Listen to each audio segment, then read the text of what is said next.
OSCE Special Monitoring Mission to Ukraine.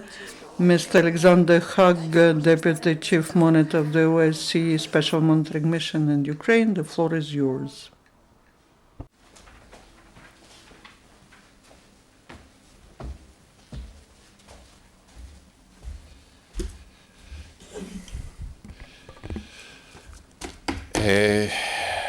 Good afternoon, dear friends. Thank you for your interest in the OSCE Special Monitoring Mission to Ukraine. As usual, I would like to give you an update on the development in Ukraine as observed by our monitors. I would like to start with ongoing implementation of the addendum of the package of measures. As you know, in a few days now, all tanks and smaller caliber weapons should have been taken out of that 30-kilometer security zone all along the contact line.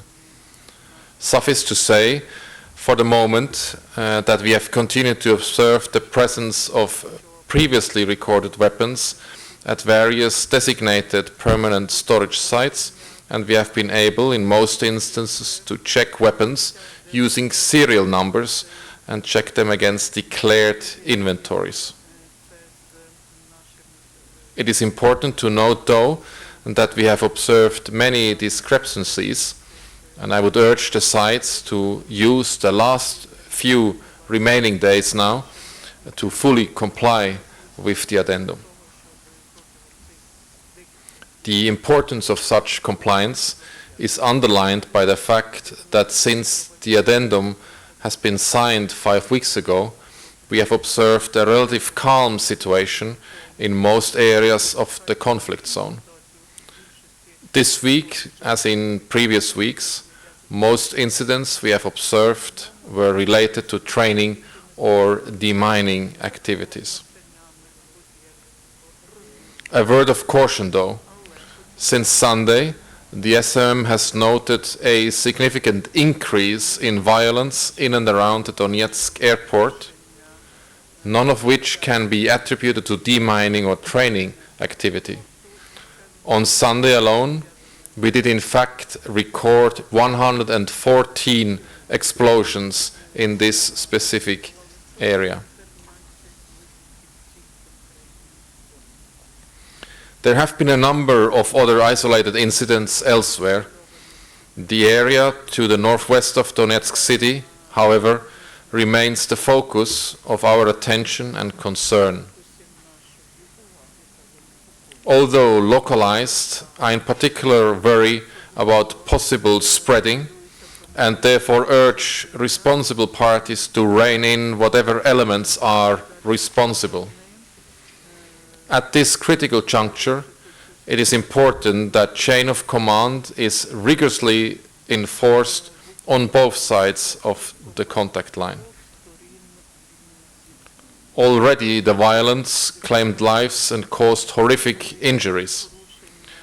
We confirmed the death of a Ukrainian armed soldier in Optine on 27th October and another 3 days later in Pesky. In another incident, 8 kilometers northwest of Donetsk, we also observed the aftermath of shelling, during which a local young man received injuries requiring surgery. Of particular worry is an indication that we have had at least one Grad rocket had been used in Staro Mikhailivka on 2nd of November. We did in fact observe the presence of camouflage multiple launch rocket system in Luhansk region this week in the area of Chabanivka. The violence in and around the airport Donetsk needs to be stopped. The SMM has continued to note dividends from the relative calm elsewhere in Donbas this week. We have, for instance, been monitoring large numbers of people crossing the Stanica Luhanska bridge following its opening, which had been facilitated by the SMM last Friday. There are obviously security checks requiring sometimes long delays, and people still require permits to cross.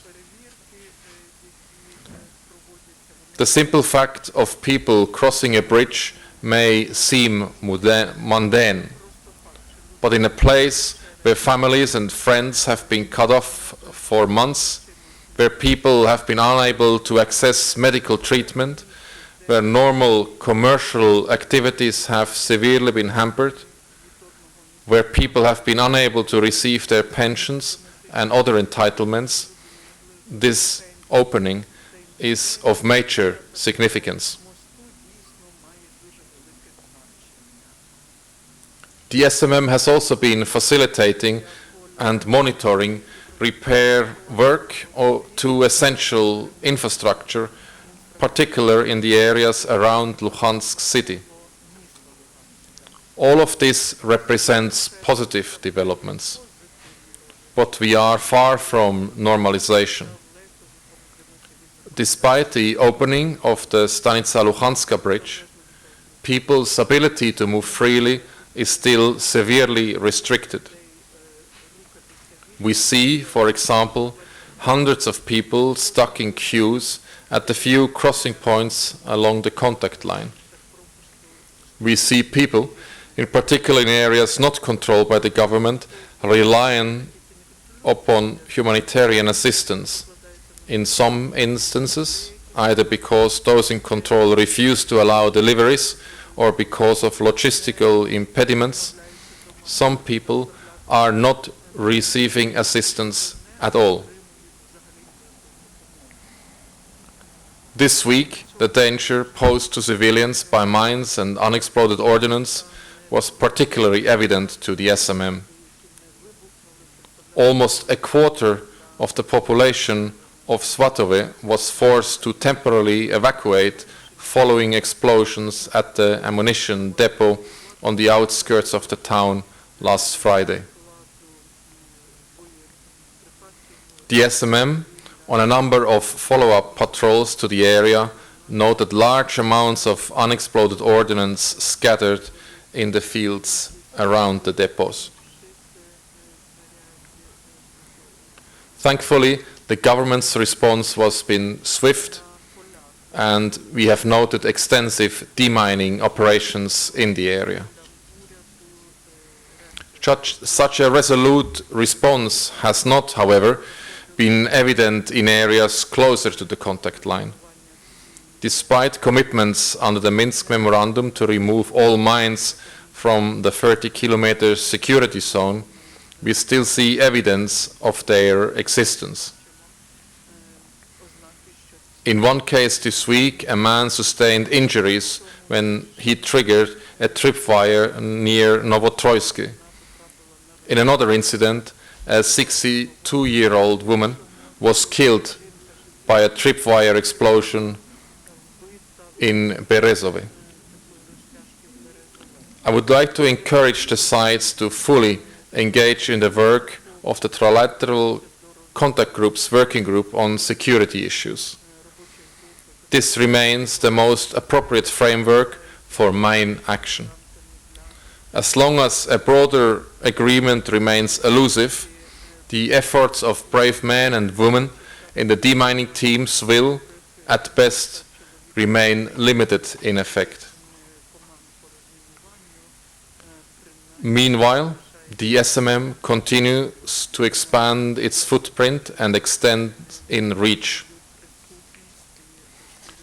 While we continue to have restrictions placed on our monitors, this week we were able to pay regular visits to Horlivka and Debaltsevo in particular, and importantly we managed to gain access to a number of border crossing points between Ukraine and the Russian Federation, controlled by the so-called LPR. The access, however, was conditional, with the so-called LPR insisting on escorting us, but this represents a step forward. We also completed all logistical preparations and security assessments to allow us to open and deploy to forward patrol bases in areas under the control of the so-called DPR. When opened, these bases will complement the ones we already opened in Novo Aidar, Stakhanov and Volnovakha. We are, however, and this is important to note, held back in this respect by the so-called DPR, which has yet to provide required security guarantees. I would like to stress that the SMM is balanced and neutral in its monitoring and reporting. Our ability to do so, however, is dependent on unconditional and unfettered access. The sites cannot have it both ways. They cannot expect balanced monitoring and reporting while at the same time restricting our freedom of movement or hindering the establishment of additional bases or the deployment of technology that would enhance our monitoring capabilities. Finally here, dear colleagues, at the end of this briefing, let me update you on the latest mission numbers. As of this week, the SMM has 604 monitors. In addition, we have 78 other international staff and 273 Ukrainian colleagues. Thank you. Thank you very much. Чи є запитання або уточнення? Any questions, any clarifications? We thank you very much for information. І на цьому будемо завершувати брифінг. And our next briefing is at 2:30. We'll be talking about territorial defense.